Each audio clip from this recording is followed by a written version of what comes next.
Money laundering పేరుతో మాయాజాలం, హవాలా పేరుతో నయా మోసం.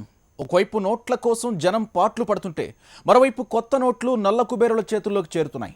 నోటు రూటు మారుతోంది, నల్ల డబ్బు తెల్లగా మారిపోతోంది.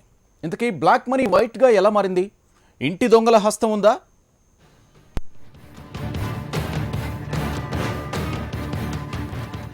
దేశవ్యాప్తంగా హవాలా సునామీ సృష్టిస్తోంది. కర్ణాటకలోని నటుడు దొడ్డన్న అల్లుడు వీరేంద్ర ఇంట్లో భారీగా బ్లాక్ మనీ బయటపడింది.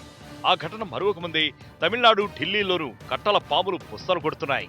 నల్ల నోట్లన్నీ తెల్లగా మారిపోయాయి. చెన్నై కాంట్రాక్టర్ శేఖర్ రెడ్డితో పాటు ఢిల్లీ లాయర్ రోహిత్ టాండన్ కు హవాలాతో లింకులు ఉన్నట్లు స్పష్టమైపోయింది. ఈ నల్ల కుబేరులకు కోల్కతా వ్యాపారి ప్యాలెస్ మాల్ లోథా సాయం చేసినట్లుగా ఈడీ తేల్చింది.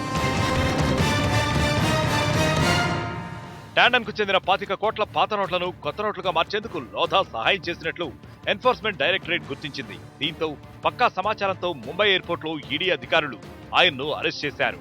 కోల్కతాలోని ప్రముఖ వ్యాపారవేత్తల్లో లోథా ఒకరు. ఇటీవల జరిగిన ఆయన కుమార్తె వివాహానికి పలువురు రాజకీయ నాయకులు, బాలీవుడ్ నటులు హాజరయ్యారు. దీంతో బడాబాబుల గుండెల్లో రైళ్లు పరిగెడుతున్నాయి.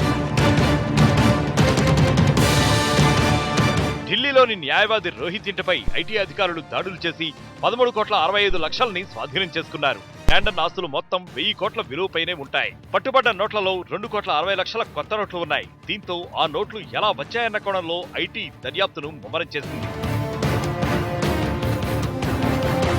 తాజాగా శేఖర్ రెడ్డి టాండన్ చుట్టూ హవాలా పవనాలు వీయడంతో నల్ల కుబేరుల లింకులు ఎంత విస్తృతంగా ఉన్నాయన్న విషయం స్పష్టమవుతోంది.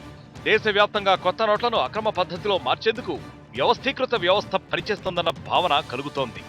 ఈ వ్యవహారంపై సరిగ్గా దృష్టి పెడితే భారీ కుంభకోణమే బయటకు రావడం ఖాయమన్న అభిప్రాయం వ్యక్తమవుతోంది. శేఖర్ రెడ్డి అరెస్ట్ అయిన తర్వాతి రోజే లోథా అరెస్ట్ కావడంతో రానున్న రోజుల్లో మరెంతమంది అరెస్ట్ అవుతారు అన్నది ఇప్పుడు పెద్ద ప్రశ్నగా మారింది.